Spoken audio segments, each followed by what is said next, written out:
So right now on the browser that comes up associated with my actual software package that I purchased and had some problems with, right? What's coming up under a search for Mexico Embassy attack March 13th, 2010? It's nothing near the date. It's more in reference to something that apparently happened in February of the year after concerning a agent that was killed. But I'm more concerned with March 13th of 2010. See, in March 13th of 2010, I was in San Francisco, California. I was indoors. I was at that time living in a house on Treasure Island, which is a decommissioned naval station.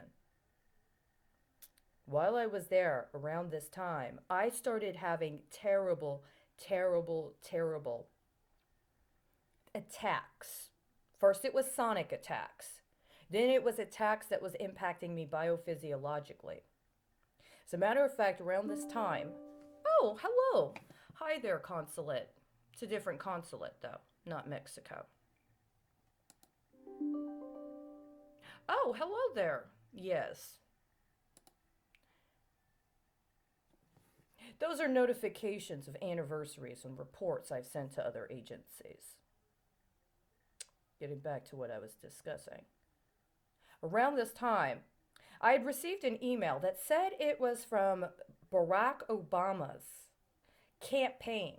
And even though he'd already gotten into office, I got this email from his campaign. Now, I've never signed up for any newsletter or anything associated with Barack Obama's campaign. There was no reason for me to get sent this email. It wasn't a spam. It had my specific email address in there, as though I was being thanked for being a supporter of his campaign. But the situation is that before I saw the email in my inbox, I was upstairs taking a nap. And I saw what appeared to be a sort of cartoon. I was like, wow, I've never seen this kind of graphic before. And I can still remember it. The scene was somebody at a desk, and they were in front of a desk, and they had a particular image associated with them, and they were talking with other people in the room. And it was weird to me because they were talking in this cartoonish manner. And there's this word that is associated with a disparagement regarding African Americans. Let's put it that way. And that was the kind of cartoon that this was. And I didn't understand it because I'm like, wow, how did my dreams get so racist? That's how I thought. That's how I saw it at the time. I'm like, how did my dreams get so racist? I went downstairs, and it turned out when I got on the email that at the time I was upstairs I was sleeping, and then I had that dream that I'd gotten that email from something alleged to be Barack Obama's campaign. This was alleged to be a kind of campaign that had gotten set up by the Obama administration that was a continuation of the activities that had happened during his presidential campaign, which I had nothing to do with. They just sent it to me. And I was concerned because this was the first time I'd had suspicions that something like that might have been happening, but it was that succinct and that direct. And the CGI, or rather the visualization I got, was completely different than anything I'd gotten before. And it was done in this weird cartoonish manner that was like a twist. It was like this racialized twist. And I'm like, well, that's weird. It's very racist. Why would Barack Obama's campaign send me an email that had such racist depictions? After that, it started increasing. I started hearing voices accusing me of crimes. I started hearing voices telling me I needed to do certain things. I'm like, I can't even do that. Then I started seeing visions of things happening, and then I would see the news, and what I had had the vision of happening was on the news. And it kept going, and at some point, I remember I'm sitting there, and I have what looks like watermark in my vision, and there's a braided cord, but it's fraying. And I'm like, whoa, what's going on? And so I'm like, wait a second, am I seeing? It's almost like if you look under a microscope and you see certain kinds of uh, a microscopic life form, and you see them maybe congealed together, but then they separate. But then I'm like, wait a second. I keep looking. It's like, no, it's actually, it looks like a cord. It looks like a wire that's been twisted, but then if you untwist it, all the wires come apart. And I'm seeing it. But then the weird thing was that I'm seeing it, and it's no longer a watermark. Because literally what I'm looking at starts untwisting as well. I'm looking right now at a line of writing. All the words are straight. That's not what would happen. As this is untwisting, the letters start splintering off and going in different directions. It's like I got to chase the letters down in order to make the word, and then chase the letters down in each word in order to make the sentence. And this was happening. It was probably for a 48-hour period. It was that severe. And at that time, part of me was panicking. But then I'm like, wait, stop. Don't panic. Don't panic. Do something. There was a book in the downstairs. I'm like, okay, I'm having memory retention problems. I'm talking to somebody, and then they say something, and then as soon as they finish the sentence, I forget what they said at the beginning. I said, okay, I have to do something. Like, I know all the states. I know all the state capitals. So I already know that I know all the states. I know all the state capitals. Here's a book, and it had a list of the states and state capitals. I'm like, well, I'm going to go through. I'm going to write down the state. I'm going to write down the capital. I'm going to write down the state. I'm going to write down the capital. And I would start, and then like by the time I would write down the state, and then I would look up the capital. I would try to put it on the page, but from the time I looked at it in the book to the time I started writing, I would forget what the capital was. And I spent most of the day, I spent a couple hours that day just writing down the states and the capitals. And I did it once. And I said, okay, do it again. It was like, because it was like this thing and wanted me to believe something, but then I'm like, I already know. See, I know what the states are, and I know what the capitals are. I might have forgotten a couple over time. But right off the top of my head at any given time, I pretty much know them. So if this is happening, this is not about me. This isn't a problem with me. This is something outside of me that's telling me or doing something to me. And you got to understand, my mother told me when I was 20 years old, like 19 years old, my mother told me she had received electric shock therapy as part of her treatment for her mental illness and had just forgotten the previous 20 years of her life, which included the entire time she knew me, by the way. How do you give somebody electric shock therapy so they forget the entire past 20 years? What therapeutic value is there in shocking somebody with electricity so that they just forget 20 years of their lives? I never believed it. I never believed, A, that my mother actually forgot everything, and B, that they were doing it because she had a mental illness. And so when that started happening, I knew something else was going on. So I did it. I wrote down the state. I wrote down the capital the best I could. It was really hard because literally the letters would not stay on the line. The letters would not stay on the line. I would write the letter, and then I would write the second letter, and then the third letter. By the time I wrote the third letter, the first letter had already gone off somewhere. And I could still see that water, that thing was unbraiding in this sort of like watermark. It started happening. I called my pastor. He was the man who baptized me into his ministry, by the way. Came, he talked to me. And at that time, I'm looking at him, and while I'm looking at him, something happened. Now, it's a conversation between a woman and her minister. Am I supposed to keep that confidential? What happened was they wanted me to admit I had committed a crime. To him, they wanted me to confess to him I had committed a crime. So I told him that. I said, something wants me to confess that I committed a crime. But then something happened. There was this piercing light that hit me in the third eye, and it hit him. As I'm looking at him, I'm seeing it hit. Now, he's talking to me, and he's acting like everything's normal. But I see the light hitting my third eye, and it's doing something to my brain. And I see it hitting him too. But he doesn't act any different. He doesn't start talking differently. He doesn't act differently. But I see it. I see the light. I see it. And it's like this, if somebody took like a spike this big and just started ramming it through your skull the forehead very slowly, and it was electrified.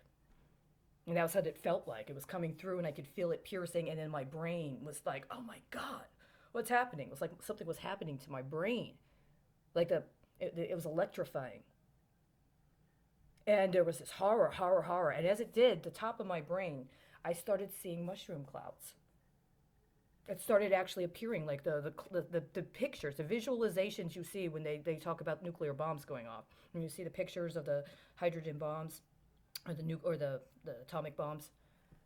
And I was like, okay, he ended up leaving. I had to call him back very shortly thereafter because they kept telling me that I needed to do something and it would change. But it was criminal. And I knew it was a crime. And then they said, yeah, you did that. I'm like, what do you mean? Well, there would be news reports about an event that had happened. And while it was happening, I saw it. And then I'd be like, oh my God, that's what I saw. They're like, yeah, you did that. I'm like, no, I didn't do that. It's on the other side of the fucking planet. It's all the way on the other side of the planet. There's no way physically I could do that. And honestly, what had happened was, if I'm seeing it happen real time and I have no capacity to actually understand what the premeditation is or what the precipitating events are that would actually functionally execute or operationalize that specific event, there's no way I could have committed it. No, you did it. You did it. It's your fault. You did. I didn't do that. And then it got to the point where it's like, it's like this is what it said, if you don't blow your head off, you're going to detonate a nuclear bomb. What? That is completely ridiculous. If you don't blow your head off, you're going to detonate a nuclear bomb. That's what this is. And that's what it's saying. You need to blow your head off. Like you need to kill yourself. Now, honestly, nothing or no one that I was around had any access to a firearm. And because of what happened to my mom, just so you know, I find suicide distasteful. I would never commit suicide. It's just something in my constitution. It's never going to happen. So that wasn't a possibility. So I called my pastor and I asked him, and he said, well, I think it might be time for us, if you're okay, I want to take you to the hospital and see if somebody at the hospital can get you some assistance, because what you're talking about seems very extreme. To be honest with you, when I called him, what I was hoping is that he would come and he would pick me up and he would take me somewhere out in the woods and he would get me away from electricity. That I would be able to get away from electricity. I would be able to get away from the telephone wires. Because even though I was only on the island, every time I went from the island to the city, I noticed that the electricity in the city, especially on the trains, was so much more painful and so much more horrifying than being on the island. They don't have the same kind of electricity set up on the island. They don't have the same cell phone reception on the island. But even what I was exposed to, by virtue of what was going on with the internet in the house, was doing this. And I knew that. I knew that rationally. I didn't know how to explain compressed data packets. I didn't know how to explain specific details of the Ethernet. But I knew what was happening. I'd experienced it for over a year in Chicago when I was homeless. I know what it was. And I knew I was being attacked. And part of the attack was to get me to admit I had committed crimes I had not committed. And that after I had committed those crimes, I understood, well, you did this. You did this, and you can do this. And this is what you're going to do, and this is what you're going to do, and this is what... No! No! No! No! Over and over and over again. Over and over and over again. Until finally it got to the point where I'm literally seeing mushroom clouds. I mean, at some point, the braiding stopped. And I started getting back a little bit of my memory retention. But by that time, we were talking like they were literally telling me constantly, over and over and over again, over and over and over again, if you don't blow your head off, you're going to detonate a nuclear bomb. And it wasn't like they were giving me any recommendation. Like, there is a systems malfunction. You need to contact this person so you can check in and deactivate. That's not what they were saying. They wanted me to kill myself. They wanted me to kill myself. And I'm just not capable of doing that. And I don't give a shit. I just heard you say it. That's why you're upset at me because I didn't actually kill myself. It's too fucking bad. I don't know who the fuck you are that you thought it was okay to just wait for me to kill myself. That's completely unacceptable. Because honestly, the person who thought she was in command authority to do something like that, she already got too many suicides under her belt. She already got way too many suicides under her fucking belt. If the problem hasn't been fixed before it got to me, I'm not the problem. So I ended up going to the hospital. And I say to them, the best I can, because of the pain I'm in, and because they also started a different kind of psyop by the time the pastor got there. You shouldn't have spoken. Your chalice is broken.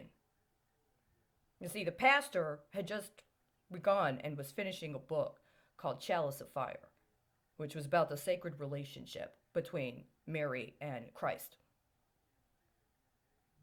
It was called the Chalice of Fire. It's about there's a particular ritual, a series of rituals that he came up with in his ministry. It was this voice. It had a particular caricaturization, and it just kept rhyming over and over again, saying over and over again, you shouldn't have spoken. Your chalice is broken. And the implication was that it was my vagina. That was my vagina and my uterus. That they had broken my chalice because I didn't keep my mouth shut. My mouth shut? What are you talking about? You mean I was talking to my pastor? Because at that time, the only person I was talking to was my pastor. Apparently, I shouldn't have told him. I shouldn't have told him. I think what they mean is you shouldn't have told him that you heard other people trying to compel you to confess. You should have done what we told you, and you should have told him you committed the crime, and then you should have confessed. But you tried to be too fucking smart. That's what the implication was. And so I'm going through this, and I'm there in the emergency room, and I tell them, and I said, I keep hearing this voice, and I tell them what the voice says. And they're like, don't worry. This is what they said. Don't worry. We know how to deal with people like you. We do it all the time. That's where the story should have ended. Because honestly, I should have gotten up and walked out. But I didn't. And by the time I got back into, and I was talking to somebody who said that they were licensed for psychiatry, that they were the person that I needed to talk to. And my understanding is that they were the person that actually determined that I actually was mentally ill. And in the short time we were talking to each other, he was able to verify or determine that I had enough of a mental illness to justify the 3 days of observation. The problem is that the room they took me into did not look like an appropriate therapy room. He took me into a room, and it looked like a studio. It looked like a recording studio. It looked like either a recording studio or the kind of studio type space, or the kind of space you would sit in if you had audio equipment or surveillance equipment and you were watching some sort of interrogation, like the way they show it in the movies. Like the cops or the feds got some guy in there, and you got the table and you got the lamp, and he's sitting there and he's interrogating the guy, but you're in the other room, surveilling them. They got one-way glass. You can see through. And the reason why is because I could see in the room behind him. I could see in the room behind him. It looked kind of like a conference room, but there was shading on the glass. The glass was kind of shaded. And the light was on in our room, but as far as I know, I'm not sure, but I don't think the light wasn't on in the conference room, but the light was on in the room on the other side of the conference room. And I was like, this is very strange. And I'm telling him, look, they're trying to get me to confess that I committed crimes that I didn't commit and agree to crimes I wouldn't do. I would not do that. No. It's not that. That's not what it is. And then he starts going through this stuff. A history of mental illness in your family. Obviously, and what he said is that you have a chemical imbalance, and we need to give you medication to correct the chemical imbalance, and then we're going to give you some programming to help you adjust. And I was like, well, I'm telling you, I can't, that's not what this is. This is not a mental illness. No. Yes, it is. You've got a chemical imbalance. Well, how do I get, I didn't ask these questions at the time. How did I get the chemical imbalance? Or if you electrocute somebody's brain, does it change the neurochemistry? If you take suboral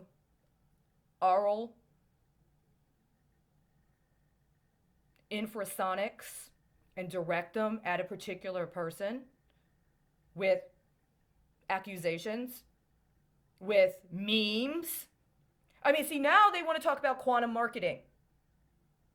How the fuck do you think they developed the technology and the techniques for quantum marketing? And what makes the difference between quantum marketing and recruitment into agreement to commit to crime, up to and including acts of terrorism?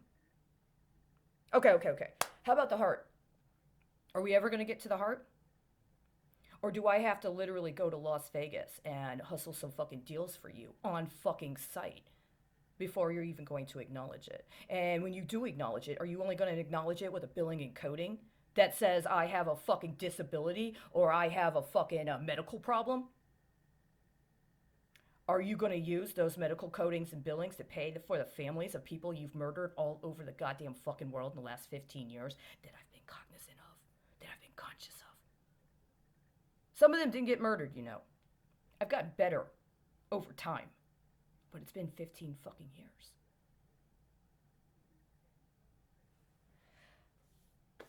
I'm sorry. If I had to give a consumer survey, I would give you the lowest rating possible, and I would again have you charged